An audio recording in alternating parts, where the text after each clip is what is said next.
বিসমিল্লাহির রহমানির রহিম। আসসালামু আলাইকুম সম্মানিত দর্শক, আমরা আজকে আলোচনার বিষয়বস্তু করেছি বিনা ভোটে রাষ্ট্রপ্রধান। আমাদের আলোচনার প্রধান যিনি হলেন রাষ্ট্রপ্রধান, প্রথম ব্যক্তিটি হলেন শহীদ প্রেসিডেন্ট জিয়াউর রহমান বীর উত্তম।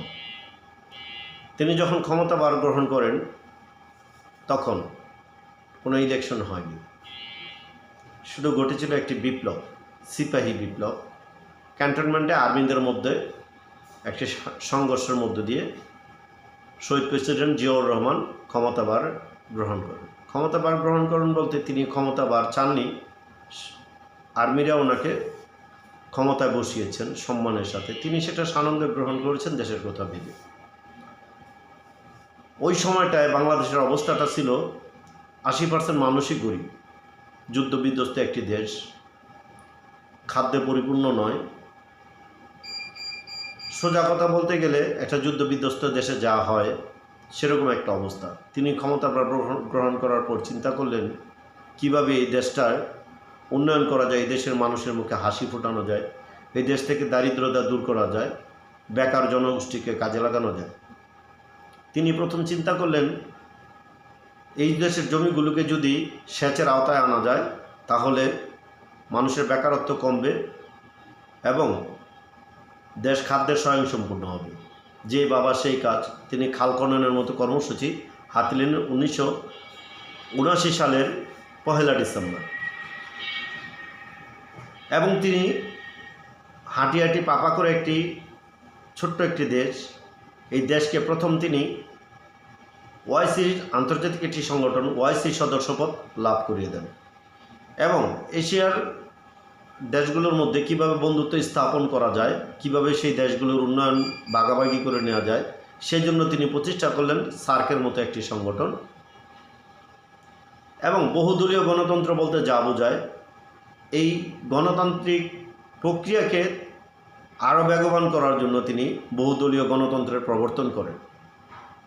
বাকশালকে বিলুপ্ত করে তিনি বহুদলীয় গণতন্ত্রকে মুক্ত করে দেন শৃঙ্খলতার হাত থেকে।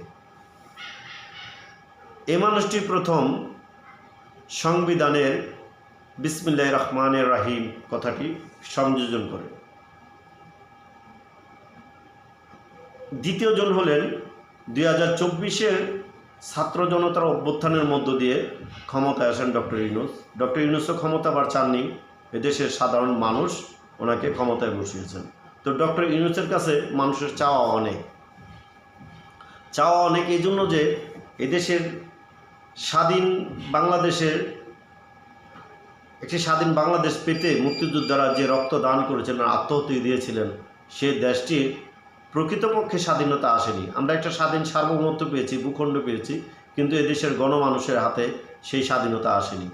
সেই স্বাধীনতার আকাঙ্ক্ষাকে পরিপূর্ণ করার জন্য এদেশের ছাত্র জনতা ঐক্যবদ্ধ হয়ে একটি স্বৈরশাসকের পতন ঘটিয়ে ডক্টর ইউনূসকে ক্ষমতায় বসিয়েছেন। তাই ডক্টর ইউনূসের কাছে আমাদের অনেক চাওয়া। আমরা চাই ডক্টর ইউনূস সাহেব এমন কিছু করে দিয়ে যাবেন যেন শহীদ প্রেসিডেন্ট জিয়াউর রহমানের মতো অমর হয়ে থাকেন প্রতিটি বাঙালির মনে। তাই ওনার কাছে বাঙালির অনেক প্রত্যাশা, এবং আমরা বলতে চাই বিনা ভোটে নির্বাচিত হয়েও যেন তিনি স্মরণীয় এবং বরণীয় হয়ে থাকেন, যেভাবে শহীদ প্রেসিডেন্ট জিয়াউর রহমান মানুষের অন্তরস্থলে জায়গা করে নিয়েছেন। যতদিন একটি বাংলাদেশ বাঁচবে ততদিন শহীদ প্রেসিডেন্ট জিয়াউর রহমানের কথা মানুষের মনের মণিকোঠায় থাকবে। আমরা চাই আপনি ডক্টর ইউনূস, আপনিও এমন কিছু করে যান যেন এই দেশের মানুষ কখনো আপনাকে না বলে। ধন্যবাদ, ভালো থাকবেন সবাই।